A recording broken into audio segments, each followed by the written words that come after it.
Día a todos los que están acá hoy. Gracias por participar. Estamos en la sexta clase, sexta charla sobre el servicio. Es la segunda parte. La última parte también hablamos del servicio. Ya venimos hablando del amor, del perdón, y esta es la última acerca del servicio. La próxima va a ser acerca del cuidado. Así que, bueno, empecemos. Si les parece, empezamos orando. ¿Sí? Así buscamos la guía del Señor. Padre, gracias por este día, Señor. Gracias por estar con nosotros. Gracias por cuidarnos, Señor, por bendecirnos. Señor, te ruego que nos ayudes a entregarte nuestro corazón completo, Padre, y que arregles aquellas cosas que quizás no te agradan o no están bien, o sabemos que a veces no hacemos bien, Padre. Te pedimos que rectifiques nuestro corazón, Señor, y que te podamos buscar y que sobre todo podamos buscar tu voluntad, Señor. Te damos gracias por esta mañana, Padre, en tu nombre. Amén. Bueno, el pasaje que vamos a usar está en Mateo 25, versículo 21, por si alguien lo quiere buscar.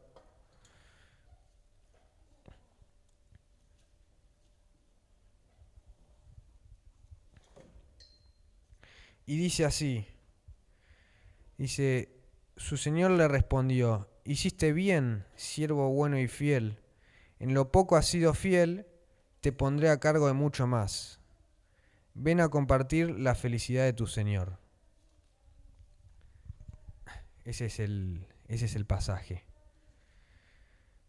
Bueno, el primer punto, a ver que lo corro, se llama micro versus macro. Micro y macro son conceptos que se derivan de la economía. Micro tiene que ver hace referencia a unidades individuales de economía, a unidades chiquitas, mediciones chiquitas. Y lo macro tiene que ver con temas de economía más grandes, por ejemplo el PBI de un país, el Producto Bruto Interno, inversiones mucho más grandes. Básicamente micro y macro tiene que ver con, micro es algo chiquito, hace referencia a algo más reducido, y macro hace referencia a algo más grande. Quiero traer el concepto para que se entienda después. Yo pensaba en esto y en la semana, hace unas 2 semanas atrás, entró un chico a la comunidad donde yo trabajo, un chico joven, era chico, es el más chico de todos.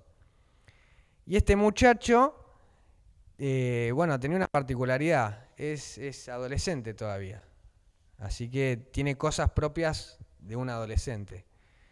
Habla mucho, se muestra, se pavonea, hace muecas, quiere llamar la atención. Y algo que remarcaban los otros chicos de la comunidad es esto, ¿no? Siempre está tratando de llamar la atención, ¿sí? No, es insoportable. Siempre está tratando de llamar la atención. Y es como que uno tiene esta sensación cuando lo ve, que es como el perro, la mamá perro con el cachorro, viste que viene el cachorro, te molesta, y en algún momento es como que el otro perro lo mide para pegarle el tarascón, viste, como ya, dejate hinchar. Entonces la actitud hacia ese pibe era así, viste, es medio pesado, ¿no? Tentaba llamar la atención. Y uno dice, bueno, ¿qué es llamar la atención? Bueno, es básicamente querer adquirir, querer tener un lugar, querer hacerse de un lugar, ¿no? Que es un poco lo que todos nosotros también queremos, independientemente de que nosotros nos pongamos a pavonearnos o a hacer cosas, todos en esta sociedad quieren tener un lugar. Es básicamente la lucha que tenemos todos nosotros. Y es en lo que estamos peleando constantemente, en poder tener un lugar en esta sociedad. Y esto me hacía acordar en una reunión que tuve con unos amigos antes, una amiga de la universidad vino a casa junto con otros amigos y nos pusimos a hablar, nos pusimos a charlar. Y en un momento trae colación a un compañero que tenía actitudes que le molestaban, ¿no? Era medio chismoso, hablaba mal de la gente que no estaba. Y dice que en un momento se lo encontró en un cumpleaños y cuando se lo encontró en ese cumpleaños, porque se ve que tenían familiares en común, dice que se saludaron, qué sé yo, y le preguntó cómo le había ido a esta chica en el parcial. Tuvieron un mismo parcial en una misma clase. Y la chica dijo, bueno, no, desaprobé. Ah, y él dice, ah, no, yo no. A mí, no, creo que le preguntó, ¿y a vos cómo te fue? No, a mí me fue bien, dice. Y después dice que llevaron ese mismo tema a la mesa. Se pusieron a comer en el cumpleaños y él empezó a hablar de que en ese examen le había ido bien y qué sé yo. Y ella se acordó de que no era así, de que él había ido a recuperatorio, que él tenía que ir a recuperatorio, no le había ido bien. Y nos comenta, mintió enfrente de todos. Inclusive yo estando ahí, yo sabía que no le había ido bien. Y mintió enfrente de todos. Entonces tenía con muchos sentimientos encontrados. Bueno, a veces no participaba muy bien en los trabajos, etcétera, etcétera. Tenía como un combo de sentimientos y de sensaciones con respecto a este chico. Y era muy interesante, ¿no? Porque yo pensaba, y creo que lo hablé con él, lo hablamos en ese momento, ese chico consiguió de alguna manera que no solo hable de él, sino que esté pensando en él, ¿no? Y uno se podría, yo a veces me pongo a pensar, bueno, creo que hay gente que prefiere decir, por ejemplo, che, qué mala onda que es Lucas, a decir, bueno, ¿quién es Lucas? ¿No? Hay gente que a veces prefiere tener una imagen negativa, pero que tenga existencia en la vida de otras personas, a decir, bueno, ¿quién soy yo, no?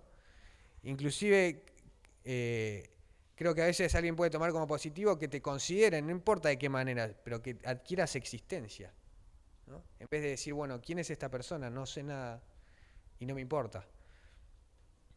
Y me hacía pensar en otra cosa también. Hace varios años veía un rapero, una entrevista creo un rapero que se llama Eminem. Es el rapero, digamos, más famoso, inclusive más famoso que lo de raza negra, y el rap es un género de negros, ¿no? Predominantemente. Y hubo mucha polémica en Estados Unidos porque él sacó un disco en donde tenía muchas insinuaciones homofóbicas. Entonces la prensa rosa, que es la prensa básicamente la mediática, le hizo una entrevista y le dijo, bueno, ¿no te molesta esto? ¿No te afecta que, o sea, no te molesta que afecte en tu carrera musical esto, esta polémica? ¿No pensás que es una mala publicidad? Y dice, responde así tranquilo, dice, no hay mala publicidad, solo hay publicidad. Ese año el disco ese que vendió, después de esta polémica se triplicó las ventas, se triplicaron las ganancias para él. Entonces uno piensa en este tipo de cosas y reflexiona acerca de lo dispuesta que está la gente a hacer cosas para que la vean, ¿no? Uno, si hoy en día va y le pregunta a un niño qué es lo que quiere ser cuando sea grande, ya no te dicen mucho esto de, bueno, una profesión, no, quiero ser médico, quiero ser bombero, quiero ser corredor de autos. Lo que te contestan es quiero ser famoso. Hoy en día te contestan eso, yo quiero ser famoso. Y ser famoso no es ninguna profesión, es un estado, ¿no? Entonces uno ya entiende que la persona quiere ser vista de cualquier manera.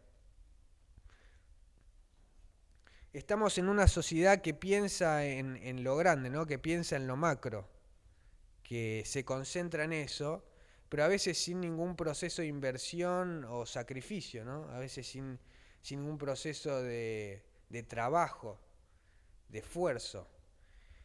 Se dice que la característica principal de nuestra sociedad es algo que se denomina renegociación del significado del tiempo, que es básicamente ya el tiempo no es algo cíclico o lineal, no es que hay un proceso, no es que hay una inversión, sino que hoy en día aparece lo que se llama el tiempo puntillista. El tiempo puntillista el puntillismo es un concepto que se deriva del arte. que es básicamente yo hago imágenes con una sucesión de puntos. O sea, con sucesión de puntos yo hago imágenes. Lo que dice este autor es que la vida es una sucesión de puntos y cada punto es una oportunidad que debe ser tomada. ¿Sí? Dice muchas otras cosas, ¿no? Que para tomar estas oportunidades de la vida uno tiene que ir muy rápido y tiene que estar muy ligero, y eso afecta en las relaciones con los demás, porque bueno, si yo tengo relaciones a las que les debo compromiso o lealtad, bueno, eso me estorba, ¿no? Pero dice algo que me parece más interesante todavía, que dice, cada oportunidad, cada punto, que es una oportunidad, se compara con un Big Bang. El Big Bang es básicamente, se cree, es la teoría de cómo se inició el mundo, ¿no? Big Bang significa, es en inglés gran explosión. Se creía antes que había un átomo que estaba sobrecargado con todo el universo adentro, y ese átomo explotó y se hizo el mundo, ¿no? Eso es el Big Bang, la gran explosión, ¿no? Y dice, cada punto, cada oportunidad es una gran explosión, es un universo de posibilidades, dice. Y algo que es gracioso es que dice que no quepa duda que si el bang, es decir, la explosión, no es tan big, no es tan grande como se pensaba, uno se va hacia otro lado, ¿no? Entonces nuestra sociedad piensa en lo macro, nuestra sociedad fantasea con ser grandes, con hacer cosas grandes, pero muchas veces uno ve que no se piensa en el proceso que conlleva, ¿no? No se piensa en la inversión que se necesita para ser grande, ¿no? Uno a veces piensa en lo que quiere ser al final y empieza por el final y quiere acaparar todo y quiere que lo vean y quiere empezar desde el fondo, pero no se da cuenta de que para llegar al final hay que aprender a empezar y hay que empezar desde lo poco. Y uno se da cuenta que, bueno, el servicio tiene una característica muy, muy particular, que es que el servicio es gradual, ¿no? Dice, el siervo fiel fue el que empezó en lo poco y después se le dio mucho, ¿no? El servicio es gradual. La vez pasada nosotros hablamos de que para ser primero hay que ser últimos, ¿no? Y hoy la palabra nos muestra que hay que aprender a ser chicos antes de ser grandes, ¿no? El servicio también es un proceso de crecimiento.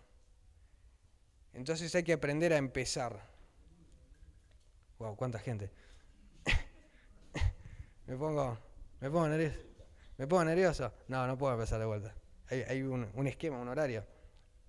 Entonces es eso, el servicio es gradual y el servicio muchas veces es un proceso de crecimiento. Hay que aprender a empezar, hay que aprender a invertir desde lo poco para llegar a lo mucho después. No se puede más alto. Así que ese es el primer punto. Segundo punto. ¿Hasta cuándo? ¿Tenés la publicidad de Adidas?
Bueno, esta publicidad es de Adidas. El eslogan es Break Free, que significa liberarse.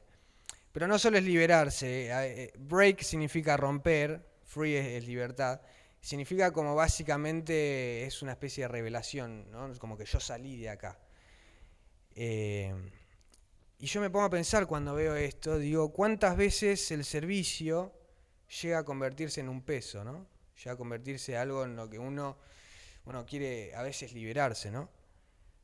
Supongo que líderes de ministerios, cabezas de ministerios deben saber qué se siente hacer muchas cosas y no ver resultados, estar invirtiendo todo el tiempo en algo y no ver cómo cambia. ¿Cuántas veces uno hace un esfuerzo y dice, bueno, ¿cuándo va a ser redituable esto, no? ¿Cuándo yo voy a ver algo de resultado por todo esto que estoy invirtiendo, no? ¿Cuándo de lo poco voy a pasar a lo mucho? El viernes yo estaba en mi trabajo y nuestra coordinadora, que es lo más parecido que tenemos una jefa, nos comentaba que está por la avenida Santa Fe, que es la avenida donde está la sede principal de la institución, ¿no? Nosotros estamos en Escobar, pero la sede principal está en la avenida Santa Fe, que queda en Capital. Y decía que iba pasando por ahí porque tenía que hacer trámites, ya estamos conectados, la avenida Santa Fe con Escobar, es como que estamos en constante intercambio. Entonces tuvo que hacer trámites allá. Y dice que cuando pasó vio a un ex paciente en situación de calle, lo vio ahí tirado. Y dice, bueno, se acercó para saber cómo estaba, qué le había pasado, por qué estaba así. Y dice cuando se acercó, el paciente, el ex paciente le dice, señora Mónica, ¿me puedo volver a internar? Fue lo primero que le dijo. Y le dice, no, mirá, nosotros ya no trabajamos con esa obra social, bueno, no se va a poder.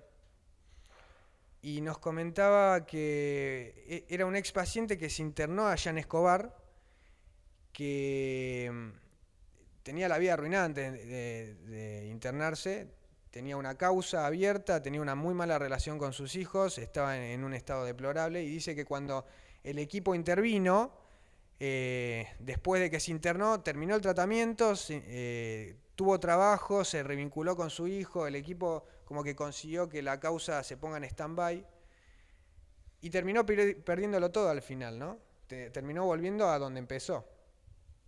Y lo que nos dijo, a nosotros éramos dos psicólogos los que estamos ahí, nos dijo algo que me quedó resonando mucho.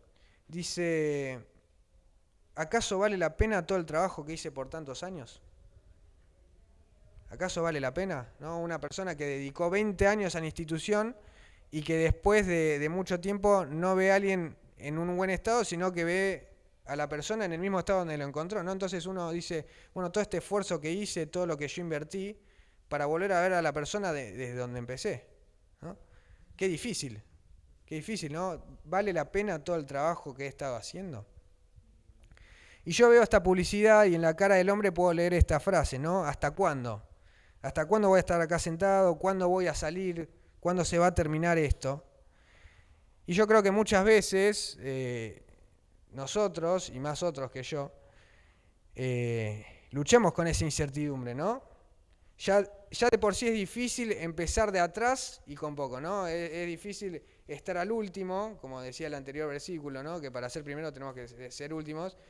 Y es difícil empezar con poco, ¿no? Que para tener mucho hay que empezar con poco. Creo que es más difícil aún no saber hasta cuándo, ¿no? Estar ahí en esa sensación de, bueno, ¿hasta cuándo esto va a ser así? Y yo creo que muchas veces nosotros vivimos esperando la promesa que dice el pasaje de que vamos a estar en lo mucho, de que Dios nos va a poner en lo mucho, y a veces parece que es como lo único que nos importa, ¿no? ¿Cuándo vamos a tener como ese ascenso? ¿No? Y yo no sé, la verdad, si es lo más importante. Lo más importante, creo yo, del versículo, es que cuando Dios nos vea nos encuentre como siervos buenos y fieles, ¿no? Después Él decide y Él nos pone en lo mucho, ¿no? Pero creo que lo más importante es que Él nos encuentre como eso, como siervos buenos y fieles, independientemente de la situación que estemos pasando. Que eso es difícil, ¿no? Porque por lo menos yo tengo constantemente esa cosa de, bueno, ¿Cuándo voy a avanzar? ¿Cuándo Dios me va a poner lo mucho? ¿No? Lo importante es que independientemente de donde estemos, Dios pueda encontrarnos como siervos buenos y fieles. Eso me parece que es lo que más marca el versículo. Que es que después de todo, el final del versículo dice que es lo que le causaba felicidad, ¿no? Dice, acá le dice, ven a compartir la felicidad de tu Señor. ¿Por qué? Porque fue un siervo bueno y fiel en lo poco, ¿no? Eso fue lo que le causó felicidad. Entonces nosotros seguimos viendo ese beneficio cuando en realidad a veces puede estar o no, lo que importa es ser fieles y ser buenos en la situación en donde estemos, ¿no? Yo veo como que hay una cuestión de enfoque ahí, a veces, por lo menos en mi propia vida. Y en este punto pienso que hay un ingrediente muy particular en el servicio, ¿no? Que es esta capacidad de permanecer, ¿no? Fíjense lo que dice en Marcos 9:17, si quieren y pueden buscarlo. Y si alguno quiere leerlo, bienvenido sea, si no yo lo tengo acá.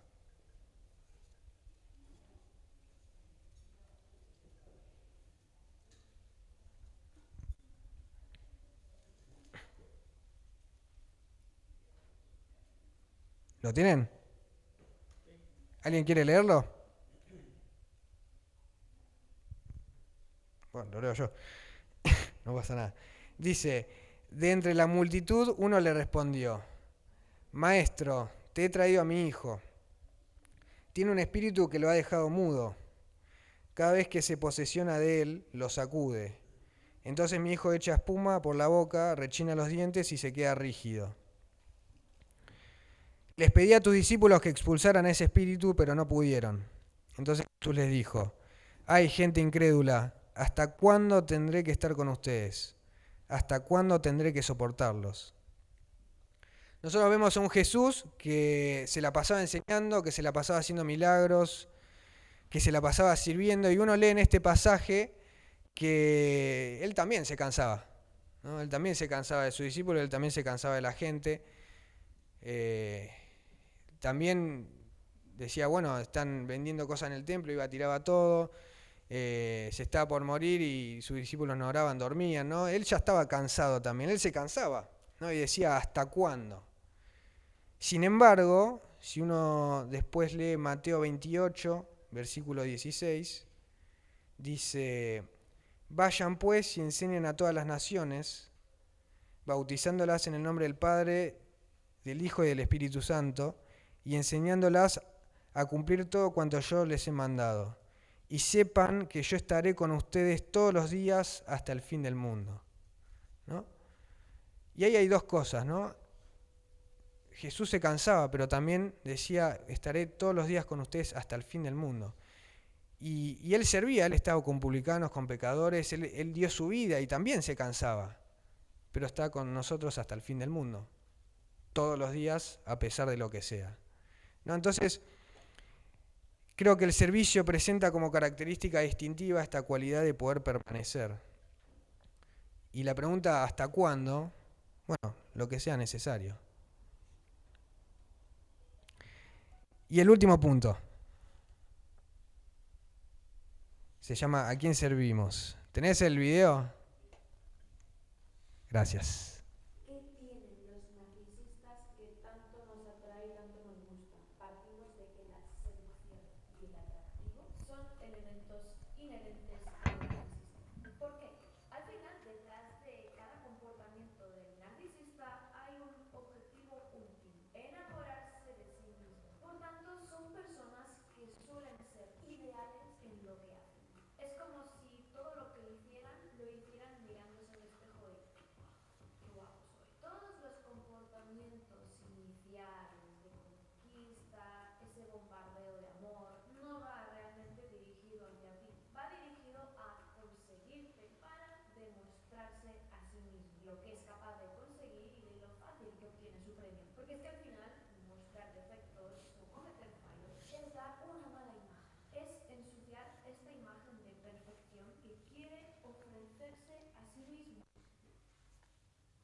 Ahí está. Bueno, es muy interesante el narcisismo. Vivimos en una sociedad, creo yo, que está muy presente todo esto. Si uno busca en Google, bueno, ¿qué es el narcisismo? Eh, es un trastorno mental en el cual las personas tienen un sentido desmesurado de su propia importancia, tienen una necesidad profunda de atención excesiva y admiración, y tienen relaciones conflictivas y una carencia de empatía por los demás. Eso es lo que dice Google si uno busca. Hay muchos autores que hablan de esto. Kohut, que es un autor que habla del narcisismo, dice que también hay un narcisismo sano, ¿no? O sea, el narcisismo es este amor por uno mismo que todos debemos tener en alguna medida. El tema es que cuando uno habla de una persona narcisista, habla de una persona con una necesidad desmesurada hacia sí mismo, ¿no? Básicamente un narcisismo sano tiene que ver con una suave sensación de bienestar, ¿sí? Un razonable derecho al éxito. Está bien, a veces el narcisismo sano te permite avanzar hacia tus objetivos, ¿no? Pero bueno, cuando uno habla de una persona narcisista, habla de una persona que es exacerbada con respecto a sí mismo y en relación a sí mismo. Y eso es un problema. Y me hizo acordar a una serie que vi hace algún tiempo atrás que se llama Suits, La Ley de los Audaces. Es una serie que trata sobre abogados. Y básicamente se trata de este abogado, este chico joven que es superdotado. O sea, tiene una memoria fotográfica tremenda, es superdotado. Y empezó a estudiar abogacía porque él quería ayudar a los más débiles, ¿no? Él era una especie de justiciero. Y dice que para pagar la universidad le costaba mucha plata, entonces lo que él hacía, usaba su don de ser superdotado y hacía exámenes para otras personas y los vendía. Hasta que un día le hizo un examen a la hija del decano y bueno, lo expulsaron. Entonces cayó como en una pseudo depresión, empezó a consumir drogas y a vender. Y en un momento tenía un portafolio con droga y se mete en un hotel para escapar de la policía, en un hotel donde justo estaba otro abogado de una firma súper prestigiosa buscando un asistente. Entonces se camufla, se mete a la oficina y lo entrevista, lo termina entrevistando. Y obviamente el otro abogado se dio cuenta que era superdotado, era la firma más prestigiosa de Nueva York. Se dio cuenta que era superdotado y lo convenció de que lo contrate, aunque era un fraude, ¿no?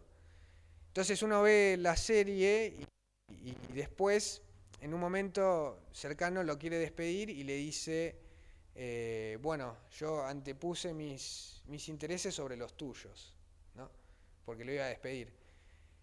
¿Y por qué lo iba a despedir? Lo iba a despedir porque, bueno, se había mandado una macana anteriormente y ya no podía más. Entonces dice, si se enteran que sos un fraude, me van a despedir a mí. Entonces yo pongo mis intereses por encima de los tuyos. Entonces el otro chico le dice, bueno, si vos me despedís, le podría decir a todos que mentiste y te despiden a vos.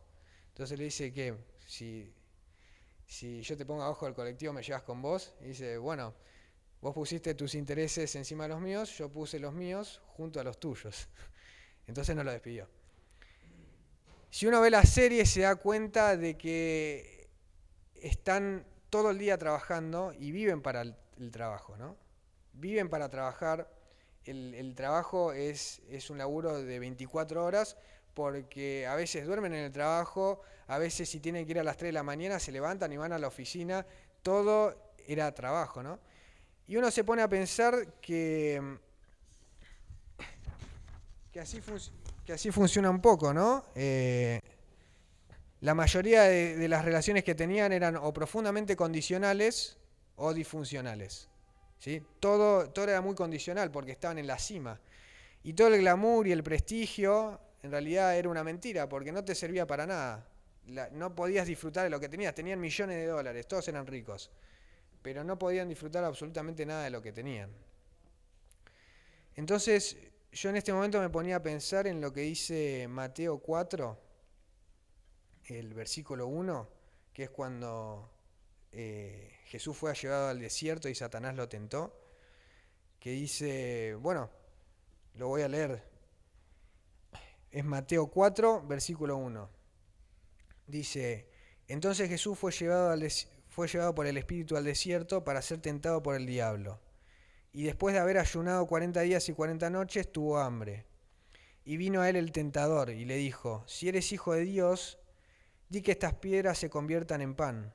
Él respondió y dijo: escrito está, no solo de pan vivirá el hombre, sino de toda palabra que sale de la boca de Dios.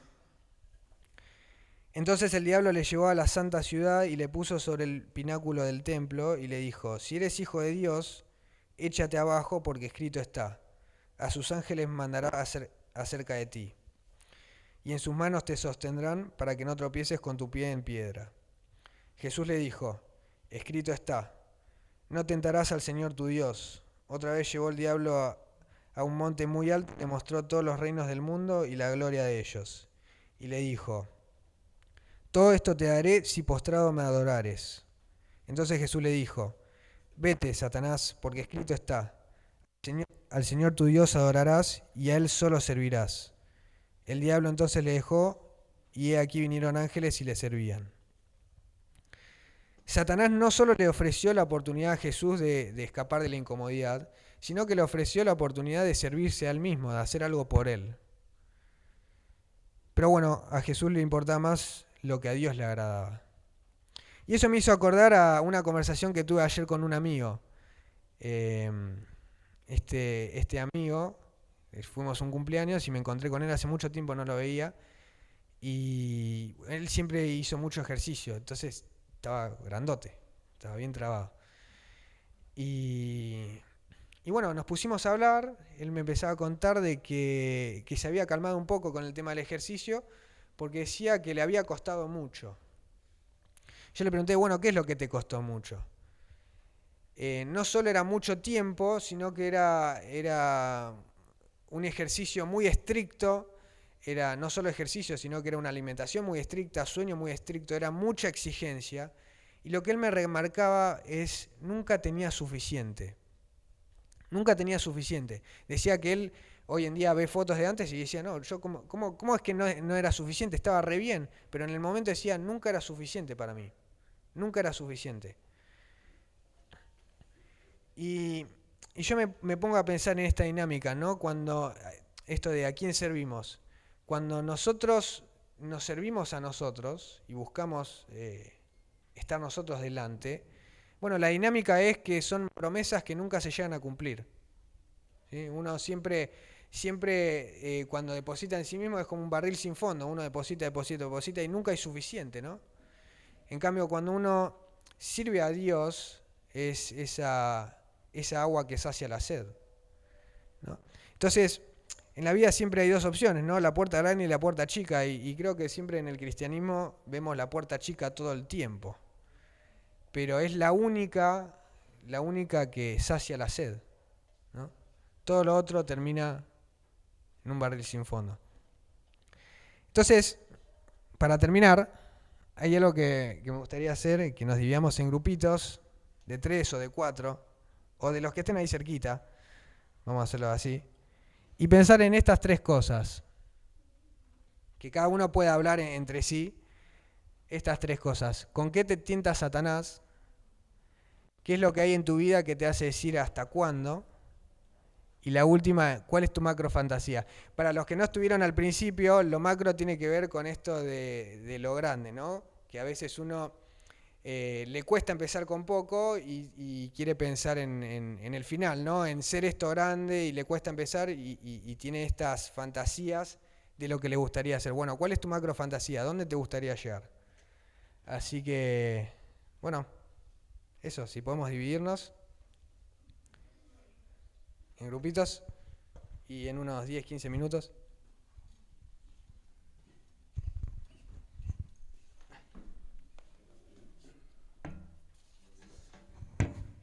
Ahí está. Bueno, ahora sí. Llegamos al final. ¿Alguien quiere compartir algo? ¿Hacer alguna pregunta? ¿Una o dos personas que quieran compartir lo que hablaron? Sí.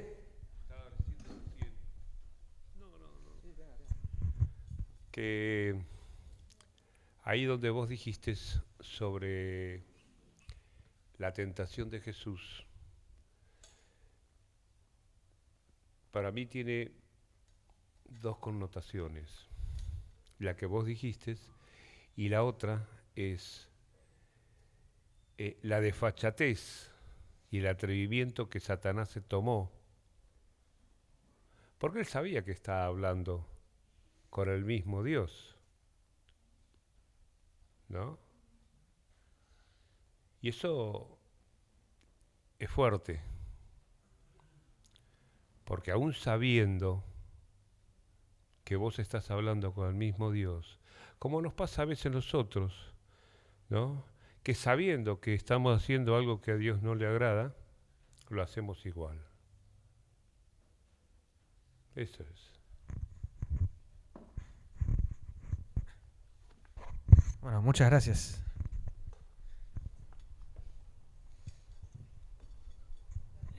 Yo tengo una pregunta para charlar en algún momento, no sé si ahora, pero muchas veces hay gente que piensa que para servir en el servicio de Dios o en todo lo que Dios es, uno tiene que darlo todo, ¿no? Esta idea de dar todo, ¿cierto?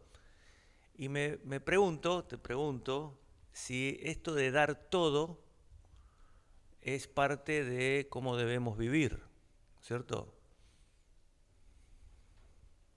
Porque hay mucha gente que piensa que la abnegación es la manera de vivir como cristiano, ¿no? Hay que darlo todo. Entonces después yo encuentro en el consultorio mucha gente que viene sin nada, porque lo dio todo. Y le digo, ¿y qué obtenés si das todo? ¿No? ¿Cómo lo ves? ¿O cómo lo ven? ¿No?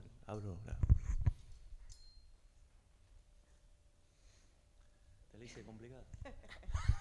No, en realidad no, porque me dijiste que no era para hablar ahora, así que la puedo patear tranquilamente. ¿Qué piensan los demás? ¿Alguien piensa algo con respecto a eso? Vamos, si no voy a quedar solo yo. ¿Nadie piensa nada? Yo te puedo dar mi opinión. Yo creo que la otra vez pensaba, puedo estar equivocado, no, es una opinión nomás.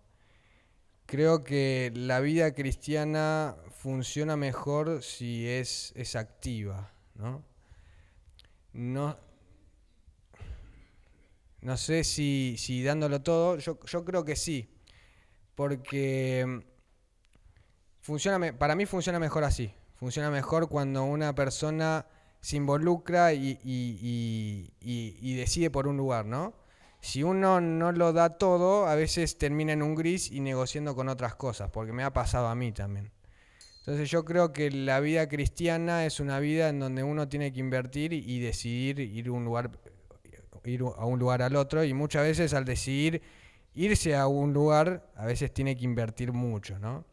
Entonces, no sé si darlo todo, pero necesariamente es una vida, me parece, con mucha inversión y muy activa en ese sentido. Exacto.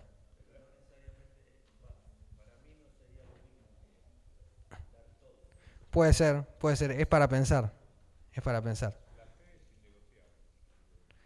Claro,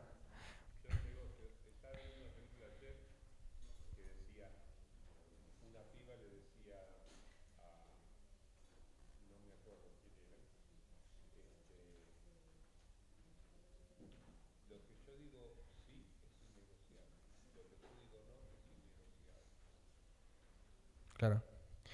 Es más, con respecto a eso, me acuerdo una vez que yo leía, tuve que ir por un examen, y decía que nosotros las personas tenemos creencias racionales y creencias irracionales. Y decía que las creencias irracionales son dogmáticas y absolutistas, ¿no? No se negocian, ¿no? Y yo a veces veo que, bueno, las verdades de Dios no se negocian muchas veces. Y creo que a ojos del mundo muchas veces somos irracionales, ¿no? Y así son los principios. Los principios son radicales, o sea, son inamovibles. Y yo creo que muchas veces a ojos del mundo somos personas irracionales, a veces al ser rígidas.